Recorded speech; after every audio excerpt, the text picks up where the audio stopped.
হাজবেন্ডের অফিস ব্যাঙ্গালোর থেকে কলকাতায় ট্রান্সফার হয়ে গেছে, সেই জন্য আমরা আজকে সকালেই বেরিয়ে যাব কলকাতা। এই দিনটাই ছিল আজকে ব্যাঙ্গালোরের আমাদের লাস্ট দিন। জানি না আবার কবে আসবো এই ব্যাঙ্গালোরে।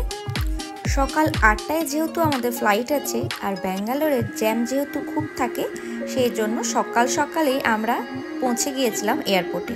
সেখান থেকে এসে আমরা চলে গিয়েছিলাম চায় পয়েন্টে চা খেতে। ওখানে এসে আমরা দুজনে ডিসাইড করছিলাম যে কি চা এখন খাবো। যাই হোক, ফাইনালি একটা চা অর্থাৎ জিঞ্জার চা ডিসাইড করেছি। তো এখানে আমাদের চাও চলে এসেছে, চা আমার হাফ খাওয়া হয়েও গেছে। আর এখানে আমি ঢুকে পড়েছি এয়ারপোর্টের ভিতরে। এয়ারপোর্টের ভিতরে কেএফসি, পিৎজা হাট থেকে শুরু করে অনেক কিছুই খাওয়ার অপশন আছে। যেহেতু আমরা সকাল বেরিয়ে গেছি, তাই অনেক দোকান ওখানে খোলা ছিল না।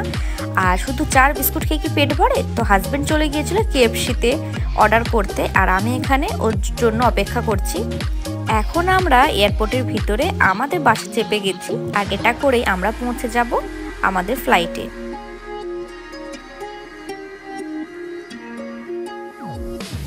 ফাইনালি আমরাও পৌঁছে গেলাম আমাদের ফ্লাইটের কাছে।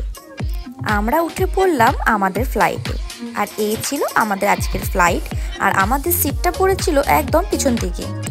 জানলার থেকে বসে বসে আমি চারদিকে ভিউ দেখছিলাম। দেখতে দেখতে আমাদের ফ্লাইট এখন মাঝ আকাশে। খুব শীঘ্রই আমরা পৌঁছে যাব কলকাতা। এখনকার মতো ব্লগটা এখানেই, দেখাবে অন্য ব্লগে।